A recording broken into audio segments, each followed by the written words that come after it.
জাতীয়তাবাদী ছাত্রদল কর্তৃক আয়োজিত আজকের এই হিফজুল কুরআন ও কুরআন তেলাওয়াত প্রতিযোগিতা 2026 সিজন 2 অনুষ্ঠান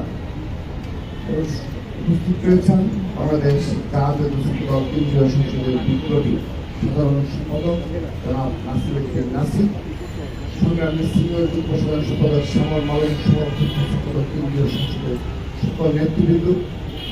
উপস্থিত রয়েছেন ঢাকা বিশ্ববিদ্যালয় ছাত্রদলের বিপ্লবী সভাপতি গণেশ চন্দ্র রায় সাহস, সংগ্রামী সাধারণ সম্পাদক নাহিদুজ্জামান শিপন সহ ঢাকা বিশ্ববিদ্যালয়ের সকল নেতৃবৃন্দ এবং বিশেষভাবে আজকে তারা দায়িত্ব পালন করছেন ছাত্রদল কেন্দ্রীয় সংসদের যুগ্ম সাধারণ সম্পাদক বৃন্দ, সহ সাধারণ সম্পাদক বৃন্দ, তাদের অক্লান্ত পরিশ্রমে এবং আমাদের সেই আজকের কর্তৃত্ব বাস্তবায়ন কমিটি সকল নেতৃবৃন্দকে ধন্যবাদ জানাচ্ছি। তাদের অক্লান্ত পরিশ্রমে, নিরলস পরিশ্রমে এই পবিত্র মাহে রমজানেও তারা রোজা রেখে বিভিন্ন মাদ্রাসায় গিয়েছে, সবার সাথে কথা বলেছে এবং প্রতিযোগিতার সফল বাস্তবায়নে তারা নিরলস ভূমিকা পালন করেছে। তাদের সবাইকে আমি আমার ব্যক্তিগত পক্ষ থেকে এবং বাংলাদেশ জাতীয়তাবাদী ছাত্রদল কেন্দ্রীয় সংসদের পক্ষ থেকে অনেক অনেক ধন্যবাদ কৃতজ্ঞতা জানাচ্ছি।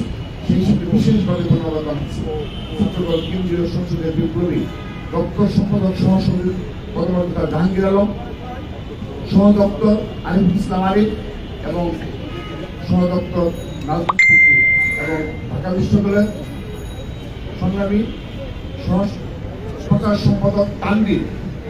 এই চারজন নিরলস পরিশ্রমের মাধ্যমে এত সুন্দর একটি কর্মসূচি আমরা ছাত্রদল সফলভাবে বাস্তবায়নের মধ্যে রয়েছে। প্রিয় উপস্থিতি, গত বছরের ন্যায় আমরা এবারও যেহেতু বিগত সাড়ে 15টি বছর ক্যাম্পাস কেন্দ্রিক বাস্তবতা আপনারা কি ছিল সেটা আপনারা অবগত রয়েছেন। ক্যাম্পাস কেন্দ্রিক বাস্তবতায় আমরা এই ধরনের হিফজুল কুরআন তেলাওয়াত প্রতিযোগিতা দূরের কথা, আমরা আমাদের যে ন্যায্য অধিকার, যে সামান্য পড়াশোনা করার যে অধিকার ছিল ছাত্রদল সেখান থেকে বঞ্চিত ছিল।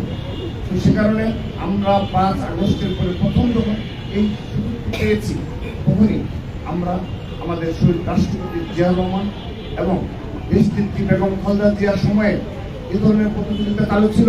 আমরা তার ধারাবাহিকতায় ছাত্রদল প্রতিটি ক্যাম্পাসে হিফজুল কুরআন ও কুরআন তেলাওয়াত প্রতিযোগিতার আয়োজন কাজ শুরু করেছিল।